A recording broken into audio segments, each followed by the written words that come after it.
I'm going to walk you through how I make instructional videos using edpuzzle.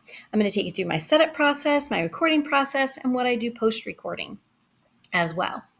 Now, the first thing that I always do, I create my slide deck, of course, and I make sure that my slide deck is focused on a single objective and that my video is going to be under 9 minutes, probably closer to 5, because if the video is too long, then engagement decreases. I also try and use what I already have, my curriculum. It just saves me time. I'm not starting a slide deck from scratch that way. I do a lot of snipping, cutting, copying, pasting, all of that to create my slides, which you're going to see in a minute. The first slide that my students always see is the Frame the Learning slide. I want to tell them what they're learning, why they're learning it, and how they're going to know when they've learned it. And then I move on to my teaching slides. Now, I'm going to go ahead and put this in slideshow for you. And so you can see how I use annotations. Now I'm walking them through shapes in the environment. So I might ask them, do you see a shape in the environment that looks like a circle? Yep, the sun looks like a circle. How about a shape that looks like a square? Yes, the window looks like a square. And it goes like that. I'm going to show you my next slide here. Now this is a workbook page that I've just cut and copied on here. And then they can use this to fill out their workbook as they watch the video as guided notes. I'm going to go ahead and put this in slideshow so you can kind of see what I mean here. I'm asking them to circle the shapes that are in that top row that are flat shapes. And all I did was add some circles on there to them so that they can follow along and fill out their page. The last type of slide that I want to show you is that last slide in my deck. And this is my kind of call to action slide. It's like, what are you supposed to do next? Check your tracker. Do you need to do more practice? Do you need to do boom cards? Do you need to work with a partner? What is next? Well, next for you is to create an edpuzzle account. And edpuzzle accounts are free. With a free account, there's some limitations on storage. But if you're part of our mentorship program at Modern Classroom, you'll get a free premium subscription, and you can find that link on your homepage to sign up for that. Now, I also like to have the extension installed, my Chrome extension. That way, I don't have to open up the website. I can create a video right from my slide deck by using that extension. So I do like to have that. So I'm going to move over here, though, to edpuzzle. So when I go to start creating my video, I go to add new, record a video. Now I'm not going to hit it because I'm already recording a video, but once you hit that, it will ask you, do you want to record a tab? Do you want to record the whole screen? Do you want to record just the camera? I right now am recording the whole screen. That way I can switch in between tabs and it'll keep recording. So once I hit that, I choose what I want to record, and then it will do like a countdown is optional. I like to have the countdown because I want to know when everything is starting. Now I want to show you what the toolbar looks like. And I'm going to bop over here to the whiteboard because this is a really cool feature. As you're recording, if you're recording the whole screen, your whole desktop, you will get this toolbar that gives you, of course, your microphone, your camera, but also a drawing tool to make more annotations.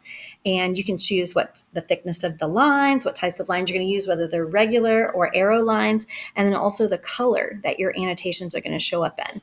You're going to have that undo option that'll take away the last mark that you made. Your erase will erase everything that's on the page. And another kind of cool tool here in this bar is it's counting the length of your video. So if you're trying to keep an eye on that, that's a nice tool to have.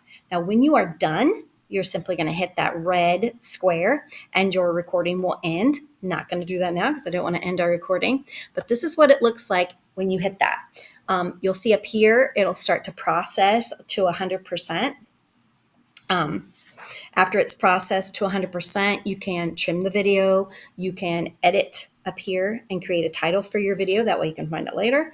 You're going to add the thumbnail that'll show up on the site of your video if that's what you want to do. And then when you're done doing that, all you have to do is hit upload your video to the site. Now, I'm going to bop over here real quick to show you the really cool feature here. I'm going to open this up to edit.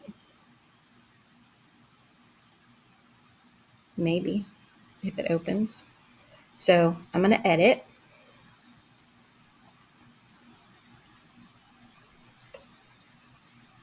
an already made video.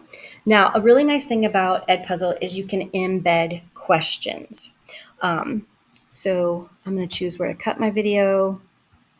I'm going to stop it here. I'm going to add the cut. And then from there, I can add a question. Now, you can have multiple choice questions, open-ended questions, or you can create a note that kind of draws attention to something that you're doing on the screen. I prefer the multiple choice questions. Why?